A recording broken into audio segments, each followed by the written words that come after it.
And now, it's time for another Dice Tower review with Tom Vasel.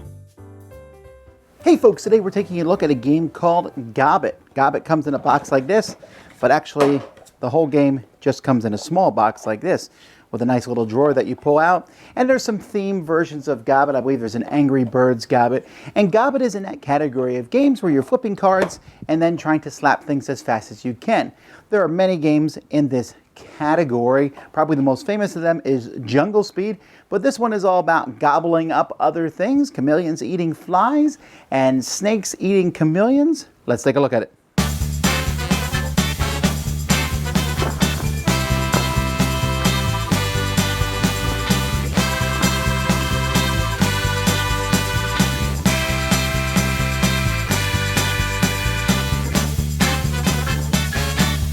So there's a deck of cards that split evenly between the players. So I'm just showing you 3 players here. On a player's turn, they'll take the top card of their deck and place it face up. And once there's multiple cards revealed, there's a chance that you can slap someone else's card. Now that hasn't happened yet, so we'll keep doing it.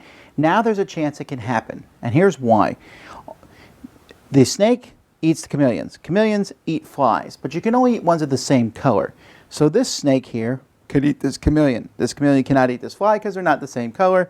So this snake is going to try to eat the chameleon. He'll do that by slapping the chameleon card.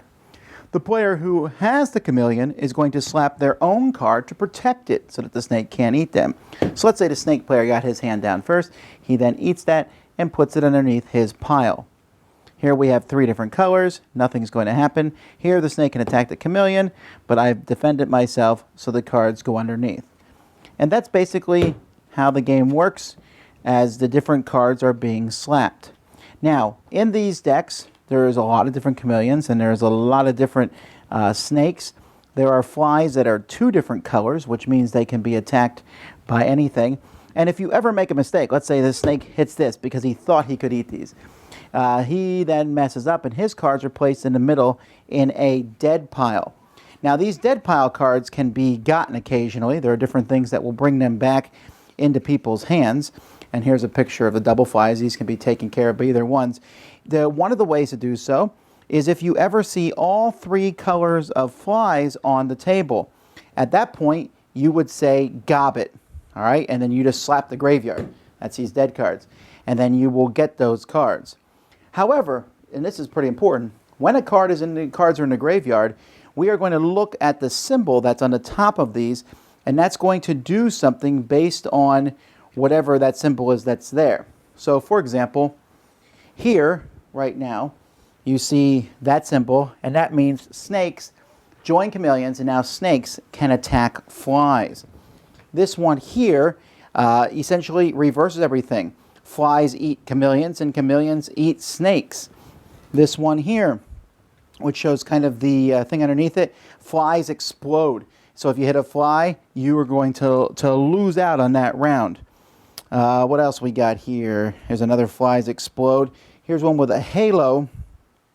And you can attack a pair. When you're dead, that means when all your cards run out, if you ever see 2 of the exact same thing in front of players, so let's say 2 players have a red snake in front of them, you can slap those red snakes and make them go to the dead pile. Well, with the halo, anybody can do that. There's also a card that changes it so everyone is going after that the colors don't matter anymore, etc. So whenever there's dead cards in the middle, you're going to look at the top card and do whatever that card says. There's also gorillas in the mix. When a gorilla shows up, all right, the gorilla is attacking everybody, so they have to defend. And then the gorilla, if he defeats you, your cards go to the graveyard. So the gorilla is going to be attacking everyone's piles, and they're all going to be trying to defend their piles before he gets them. The game will continue until only one player has cards left in their pile. That person is the winner. The game is very simplistic, right? It has the same problem with all these that these games have, where you have to teach people to pull the cards away from themselves. Otherwise, they're like, then put it down and slap.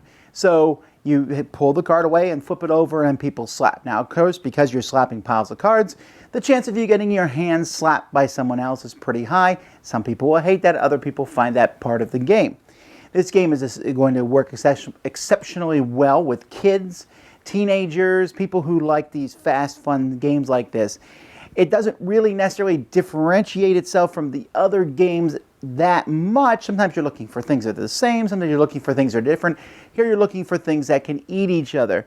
And I don't know that I would really be so keen on the game, except I do like that the rule is in play. My only problem with these rule cards, and I like the fact that the backs of the cards are different, right? The only problem I don't like about these is that they're not always evident, okay? So, here, this one is showing a bomb, and this one here is showing a blindfolded guy, and this one here is showing, this one looks like it's normal. Well, what is the difference between those? And I think it says in the book, but a little reference card for each player might have been handy. It's not that big of a deal when one is on the top of the pile. You can say, okay, everybody, here's the rule that's in play. And there's only ever one rule in play at a time. So the game does not get as complex as some games. Let's add a lot of rules. But the rules do make it fun because you have to remember, oh, that's right. You attack different colors, not the same color. Oh, that's right. Flies are attacking this way. Oh, that's right. Whatever it is. And of course, you're always watching for the gorilla, that equivalent of everyone go, fruit basket mix up. It has that same kind of feel to it.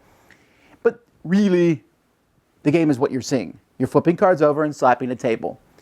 These games aren't always good, and some are better than others. This would probably be close to the upper end of the pack. I don't know that's the best in this category, but it is a good, solid one. I like the packaging and the portability of it, and that's pretty much it. That's Gobbit.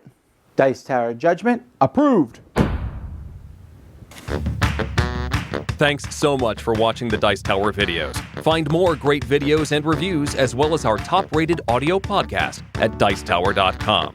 You can also find other great shows at Dicetowernetwork.com. I'm Eric Summerer, and you've been watching The Dice Tower. The Dice Tower is sponsored by Cool Stuff Inc., where you can find great games for great prices. Cool Stuff, in stock. Check them out at CoolStuffInc.com. Shut the door!